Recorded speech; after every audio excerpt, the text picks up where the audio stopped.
Welcome to Clued in Mystery. I'm Sarah. And I'm Brooke, and we both love mystery. Hi, Brooke. Hi, Sarah. Happy Friday. Happy Friday. How are you? I'm good, and I'm looking forward to talking about neighbors going bad with you. So, a neighborhood, of course, refers to a specific residential area, such as a few adjoining streets, a subdivision, or an apartment complex. But it suggests more than just a geographical location. A neighborhood carries with it a culture and a set of social expectations. The word conjures images of block parties and sharing cups of sugar. The neighborhood is an extension of the surrounding homes. A neighborhood is supposed to be safe, a place for families to grow up, an area where people can be themselves and let their guards down. But doing so can also make those same people vulnerable. And living in close proximity to others is the perfect setup for a thriller or a mystery. Authors ask and answer the question, what happens when the neighborly feelings fade when neighbors go bad? Who can forget the opening scene of Rear Window when Jimmy Stewart, as Jeff Jeffries, opens his window blinds to reveal the courtyard to his apartment complex? Also revealed are the windows to each of his neighbors' apartments. He sees them involved in their mundane daily activities. They're exercising or hanging out their laundry, cooking, or practicing hobbies. He tries to stop himself from watching, but the urge to catch a glimpse into his neighbors' private lives is strong. Even when all he sees is a rather boring, ordinary day, we know that he will soon see something he's not supposed to, something he will regret. The neighborhood trouble trope is very popular in domestic thrillers. The number of results I got doing a quick search for books that include the word neighbor in their titles was astounding. And at first, I assumed that most of them had probably been published post 2020 after we'd all been cooped up during the pandemic. I figured authors took to their keyboards after being stuck at home for months on end, imagining all those sordid stories. But not so. It seems that the idea of creating crime novels about neighborhoods has been alive and well probably before, but at least ever since Hitchcock directed that award-winning film. Sarah, you and I discussed in our episode about workplace thrillers how those situations are ripe for the kind of interactions and relationships that can lead to great tension and deep conflicts. Neighborhood thrillers are too. I mean, who hasn't had an issue with a neighbor over a barking dog, loud music, or trash disposal? Plus, proximity allows neighbors to learn each other's secrets or have secret interactions with one another. Places like courtyards, walking paths, or other common areas are perfect for eavesdropping and watching. In fact, we see the use of binoculars by characters over and over in these stories, or in Jimmy Stewart's case, a camera with a telephoto lens. The neighborhood setting isn't only good for thrillers, though. It's also the backdrop for a lot of detective fiction. In fact, we could argue that every cozy is a neighborhood mystery, given that they're all set in small towns or villages where most everyone knows everyone else. I, for one, have lived most of my life without close neighbors. Aside for a few years here and there, I have usually lived in rural areas with lots of empty space between homes. I think this actually makes me more fascinated by this trope where people get overly involved in each other's lives, and why I'm so interested in this conversation with you today, Sarah. Well, thank you, Brooke. And I will share that I have, certainly for my adult life, lived in apartment buildings and spent time looking out the window and seeing, not necessarily into other people's apartments, but imagining what's happening when inside other people's apartments. Right. And that's so fun. And a lot of the fiction that you've read probably then spurs that on. Like, you watch Rear Window, and then because that's the setting that you spend your days in, it gets your imagination going. Exactly. I really liked what you said about the number of books that have neighbor in the title. I was looking at the list of books that I've read and really only read them in the last year or so that have next door Mm. in the title, and it's the same kind of thing, right? It's playing on that neighborhood trope. And I think there's like so many of the topics that we've discussed, there's a bit of a spectrum, right?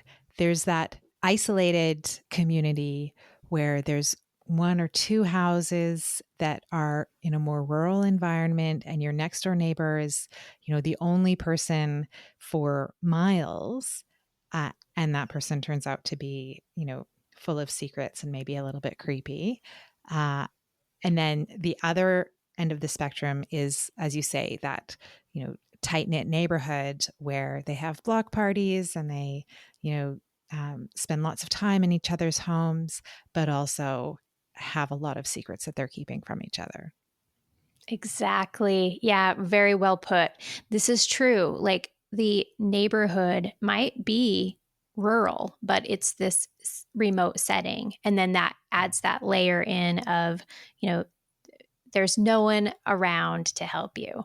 A book that came to mind when you said that was The House Across the Lake by Riley Sager, because it's a vacation neighborhood where you see the homes all around a lake, but then, yeah, probably no resources for miles. That's a really great example. I was thinking of a book that I read recently called The Manor House by Gilly Macmillan, and it's that isolated two houses that are within walking distance, but there's nothing else around them. And there's lots of secrets and lies between the people who live in those two homes.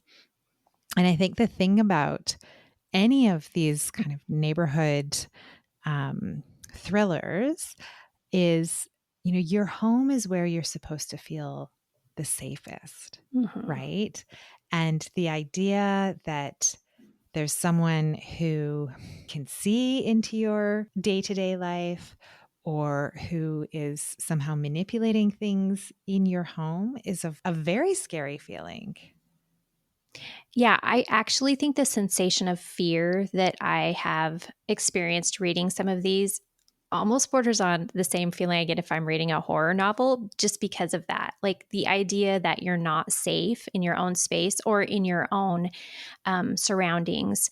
A lot of these stories, you see the children go out to play and they're supposed to be safe because it's like a shared courtyard or something. And then, that they're not, because there's that one neighbor or maybe a set of neighbors, or even you don't know who the bad neighbor is, but something is going on in that scenario.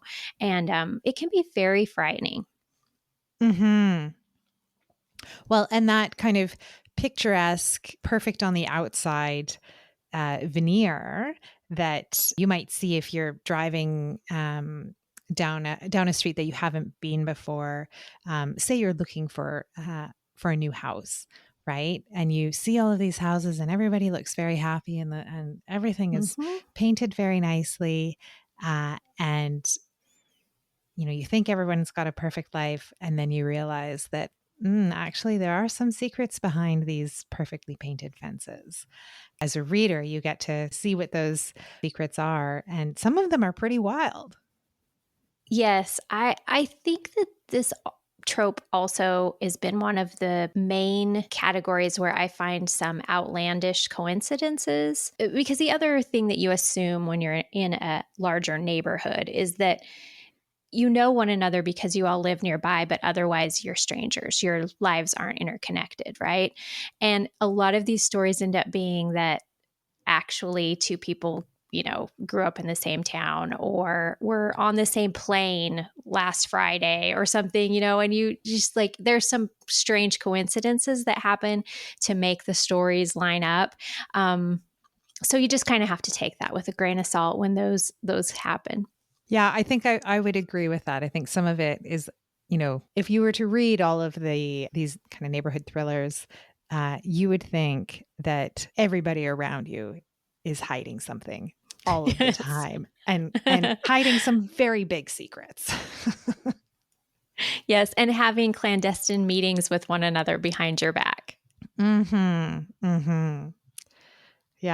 Yeah, I feel like I'm missing out with my pretty pedestrian and mundane life. Exactly. One of the things that I noticed with some of these books is often the neighborhood is established. A lot of the residents have been there for a long time, and it's a new couple or a new family who moves in, and they find that, oh, you know what, there is something not quite right with this other group of people who've all lived here for years. Yeah, that's a great observation. That's true. They kind of come in and disrupt the agreements or something that have already been held by the long-standing residents. That definitely happened in a Netflix series that I watched that was all about a neighborhood called The Watcher. And in that situation, it's just as you described, Sarah. They're going to move to this grand neighborhood. You know, the houses are huge, the lawns are perfect and immaculate. And so everything looks picture perfect. And once they move in, they start getting these letters in their mailbox of someone's telling them that they're watching them and they know we know what you're doing. And again, start to find out that these people that look like great neighbors, great people to live next door to, all have their own secrets and are maybe playing a part in the letters, and they can't determine that. And yeah, it's very much the neighborhood trouble that you just described. It's funny you bring that up, Brooke. I only watched a couple of episodes of The Watcher. I know I've said this before, like I have a pretty weak tolerance for for high tension viewing. And so I couldn't get past I think it was the second episode. It was, as you say, it was high tension because we talked about that earlier that, gal, you don't want to think about this happening in real life. But we nearly didn't finish watching it because it got very repetitive. So, and it doesn't, I will say, come to a great conclusion. One of those stories that doesn't necessarily have a definitive ending. So, Mm. So you mentioned moving into a house and seeing all of these neighbors who look perfect. But when you move into a neighborhood, you don't really do any research into who the neighbors are, right? Like that's not part of that moving process. It's just the particular unit or the particular home that you're moving into that you would have information about. I read a book called Those People Next Door by Kia Abdullah, where a family moves into an affluent neighborhood that is predominantly white, and the family that moves in is not. And there are little signs that maybe they are not welcome in this neighborhood, and things escalate very quickly and very surprisingly. And so there's vandalism, a pet goes missing. There's no murder in this book, but one of the sons ends up being quite gravely injured. And yeah, it was really interesting because there was this kind of social commentary that was in this story, and I noticed that in a couple of books in this space that there is that room to explore some of those societal tensions that exist, right? Another one that has certainly some social commentary is When No One Is Watching by Alyssa Cole. And so that's set in Brooklyn, and gentrification is a real theme of that book, which is, happening in a lot of places where more affluent people are moving into traditionally poorer neighborhoods and displacing the residents who've been there for generations. This one got a little bit wild, I will say, but it was a really good book. well, if someone is looking for a place to start in reading in this subgenre, I think that you can't go wrong with Lisa Jewell. She has really kind of carved out a specialty, I feel. And a lot of her books circle around the idea of neighborhoods. This week I read Watching You, and this one is about a boy in a neighborhood who is watching what's going on, but there's also someone else that's watching as well. And then there's Girls in the Garden that she wrote, and this is that idea of like terrace houses who share a common courtyard. And then you and I, Sarah, for a recent What Would You Do episode, discussed And Then She Was Gone, which also concentrates on kind of an urban neighborhood where people run into each other at the market or in the park or at a school where they see common people and get involved with each other's lives. Those are great recommendations, Brooke. And yeah, I thought about our What Would You Do book as fitting in this space. Looking through the list of books that I've read in the last couple of years, I realized that I've read a lot of books in this space because, as you say, I think, it's a pretty popular trope, particularly in the domestic thriller subgenre. And I read one called One Little Secret by Kate Holahan.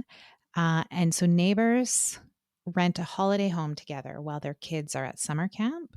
I don't know any of my neighbors well enough that I would ever consider renting a shared accommodation for a week, but these neighbors all know each other well enough that seemed very reasonable. Anyway, one of them ends up dead. And so this is partly a domestic thriller because there's lots of secrets and lies, but also partly a police procedural told from the police investigator's point of view, and then also told from the point of view of some of the neighbors. So I thought that was an interesting kind of play on both of those subgenres. Another book that I thought of when I was looking at my list of books read was The Woman in the Window by A.J. Finn. And this is kind of a play on maybe a modern Rear Window where the character thinks she's seen something happen to one of her neighbors and tries to figure out what's gone on. I think I read that really quickly. I think it was quite a gripping story, if I remember correctly. And I have to confess that I have not read the book, but I have seen the movie and did enjoy it a lot. And yeah, I think that's a great description. It's a modern day Rear Window and plays with all these different components that we've already discussed. And I think that we would be remiss if we didn't bring up the fact that this trope has been parodied by the woman in the house across the street from the girl in the window. It's a popular thing when you get spoofed, right? I think we've talked about that. I don't remember, was it a show or it was a series, right? Mm-hmm. I think we've talked about it before, maybe in our domestic thriller episode. But yeah, that was a very good spoof of the genre for sure. Yeah, I found it funny. I learned that people actually didn't necessarily understand that it was supposed to be a parody. And apparently, there were a long list of internet conversations about how over the top it was. And because these people thought that it was supposed to be a real drama. And Kristen Bell just got the hugest kick out of it. So I thought that was a really fun fact. Well, thanks, Brooke. I think this has been a really fun conversation to talk about the neighborhood trope. It has. And we'll all be thinking about what's going on in those houses as we go through residential areas from now on. Thank you, everyone, for joining us today on another Clued In Mystery. I'm Brooke. And I'm Sarah. And we both love mystery. Clued In Mystery is written and produced by Brooke Peterson and Sarah M. Stephen. Music is by Shane Ivers. If you liked what you heard, please consider telling a friend, leaving a review, or subscribing with your favorite podcast listening app. Visit our website at cluedinmystery.com to sign up for our newsletter, The Clued In Chronicle, or to join our paid membership, The Clued In Cartel. We're on social media at Clued In Mystery.